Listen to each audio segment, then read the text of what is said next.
Assalamualaikum warahmatullahi wabarakatuh. Perkenalkan, saya Salwa David K dari kelas C Prodi PGMI UIN Syarif Hidayatullah Jakarta. Saya di sini akan menyampaikan beberapa materi tentang waktu, keberlanjutan, dan perubahan. Memahami waktu. Waktu adalah serangkaian saat ketika proses suatu kejadian, perubahan, atau keadaan saat berlangsung suatu benda. Lamanya saat tertentu untuk melakukan sesuatu, sebuah kesempatan, tempo, peluang, ketika saat, keadaan hari, dan saat yang ditentukan berdasarkan pembagian bola dunia memahami waktu. Mengenai tujuan umum, waktu sesuai putaran bumi pada sumbunya memberikan satuan jam atau day. Dan peredaran bumi mengelilingi matahari disebut year, memberikan satuan kalender. Sedangkan tujuan ilmiah waktu didefinisikan dalam istilah frekuensi adalah suatu radiasi elektromagnetik tertentu atau disebut second. Pengukuran waktu memerlukan skala dan satuan. Ukurannya dapat dibuat dengan mengacu pada peristiwa yang berulang yang menandai interval dan peristiwa yang unik menunjukkan awal skala. Peristiwa alamiah menyediakan titik acuan nyata, dan yang paling sederhana ialah peredaran astronomi, pergantian siang dan malam, serta pergantian musim.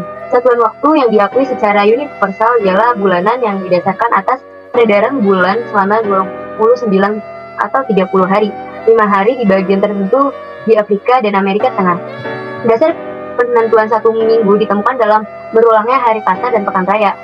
Pandangan mengenai waktu dapat dibedakan berdasarkan aspek-aspek. Yang pertama, tingkat kesadaran akan adanya waktu ini adalah tanda paling umum, yang dimana di satu sisi ditunjukkan oleh obsesi mengenai waktu, aliran waktu, berlalunya waktu, keterbatasan waktu dengan pepatah waktu adalah uang. Di sisi lain, sikap acuh tak acuh mengabaikan waktu. Kedua, kedalaman kesadaran tentang waktu, ada kalanya hanya waktu terdekat saja yang disadari, sedangkan waktu jangka panjang kadang tidak disadari. Ketiga, penekanan pada masa lalu atau masa mendatang adalah cara memikirkan bagaimana masa depan. Pembangunan berkelanjutan. Pembangunan berkelanjutan adalah pembangunan yang memenuhi kebutuhan masa kini tanpa harus mengurangi kemampuannya untuk memenuhi kebutuhan dari generasi yang akan datang. Pembangunan berkelanjutan harus memperhatikan pemanfaatan lingkungan hidup dan kelestarian lingkungannya agar kualitas lingkungannya tetap terjaga. Kelestarian lingkungan yang tidak dijaga akan menyebabkan daya dukung lingkungan berkurang, atau bahkan akan hilang. Pembangunan berkelanjutan mengandung arti sudah tercapainya keadilan sosial dari generasi ke generasi. Dilihat dari pengertian lainnya, pembangunan berkelanjutan sebagai pembangunan nasional yang melestarikan fungsi dan kemampuan ekosistem.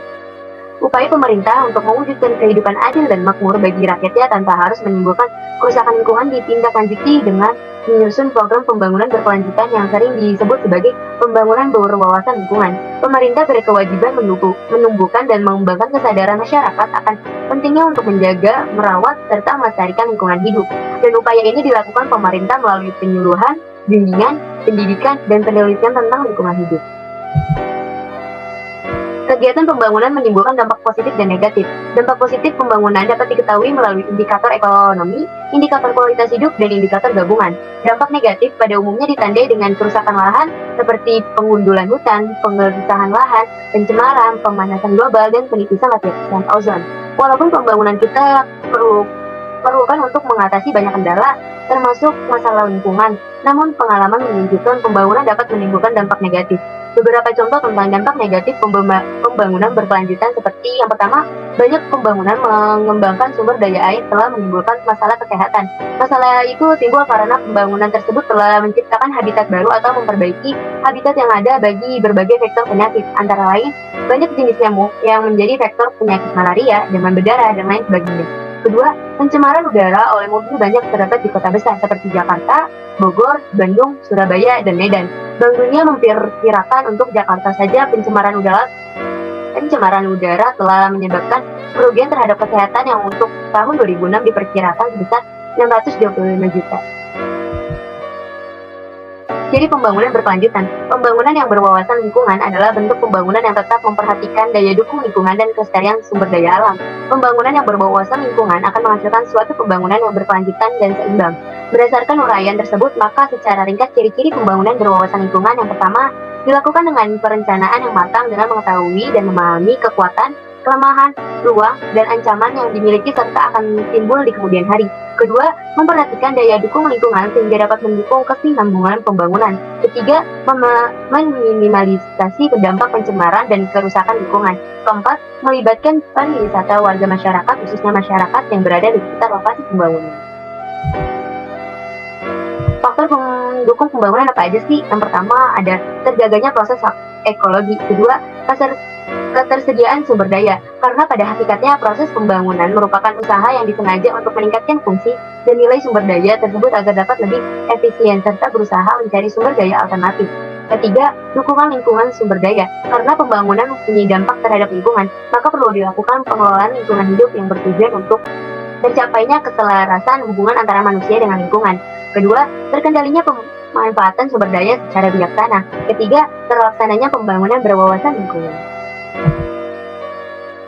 Prinsip dasar pembangunan berkelanjutan. Pertama, pemerataan dan keadilan sosial. Dalam hal ini, pembangunan berkelanjutan harus menjamin adanya pemerataan untuk generasi sekarang dan yang akan datang, berupa pemerataan distribusi, sumber lahan, faktor produksi, dan ekonomi yang berkeseimbangan adil, berupa kesejahteraan semua lapisan masyarakat. Kedua, menghargai keanekaragaman atau disebut diversity, perlu dijaga berupa keanekaragaman hayati dan keanekaragaman budaya.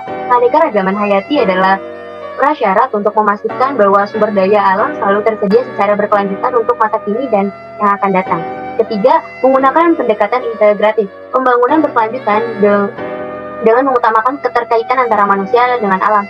Manusia mempengaruhi alam dengan cara bermanfaat dan merusak, karena itu pemanfaatan harus didasarkan pada pemahaman akan kompleksnya keterkaitan antara sistem alam dan sistem sosial dengan cara-cara yang lebih integratif dalam pelaksanaan pembangunan.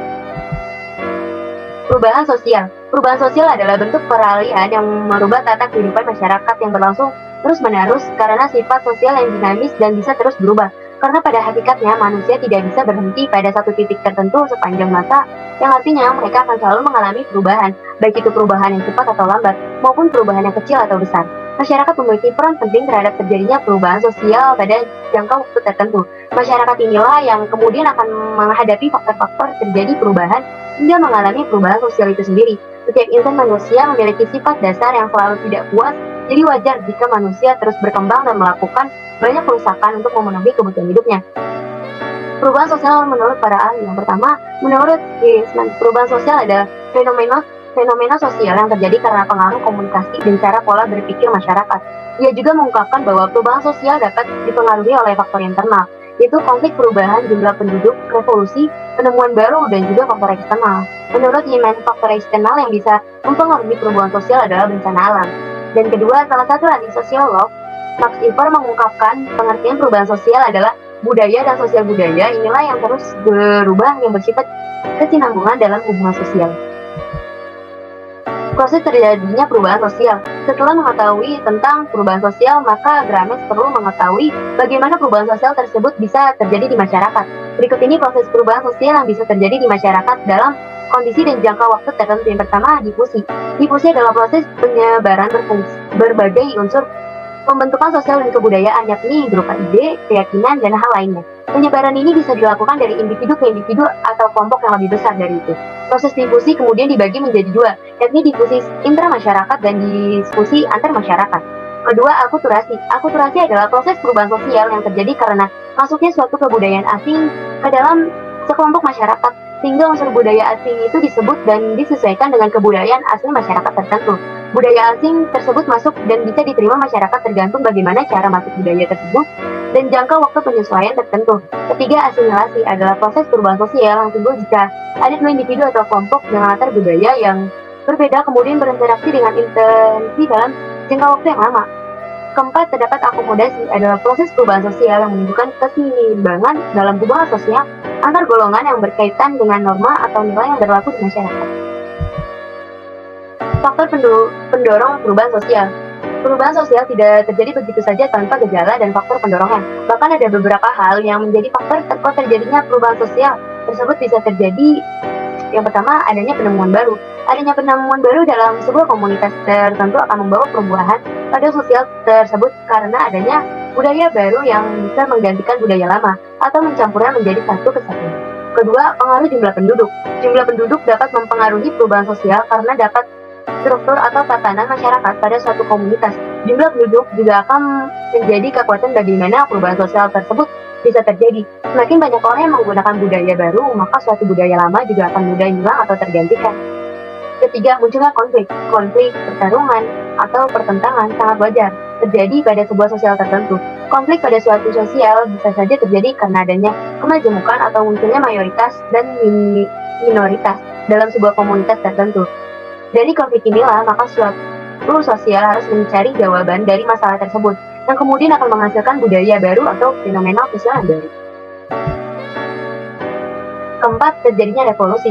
Revolusi ataupun pemberontakan juga bisa mempengaruhi terjadinya perubahan sosial, karena fenomena ini menjadi tanda adanya hal baru yang harus dilakukan, misalnya karena setelah terjadinya perang atau bencana alam. Kelima, keterbukaan pada lapisan masyarakat. Keterbukaan pada lapisan masyarakat bisa menjadi faktor terjadinya perubahan sosial, karena kehadiran tipe masyarakat sangat berpengaruh dalam merespon sesuatu hal yang baru.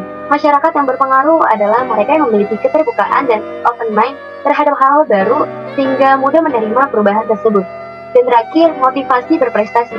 Masyarakat yang memiliki motivasi untuk berprestasi berarti memiliki keinginan untuk maju dan berkembang. Maka hal ini dapat membuat suatu komunitas lebih terbuka dan open mind pada hal-hal baru yang karena memiliki kesadaran untuk berubah menjadi lebih baik. Faktor ini dapat memberi dampak positif bagi perubahan sosial yang terjadi di tengah-tengah masyarakat. Mungkin cukup sekian materi yang dapat saya sampaikan. Kurang lebihnya mohon maaf. Wassalamualaikum warahmatullahi wabarakatuh.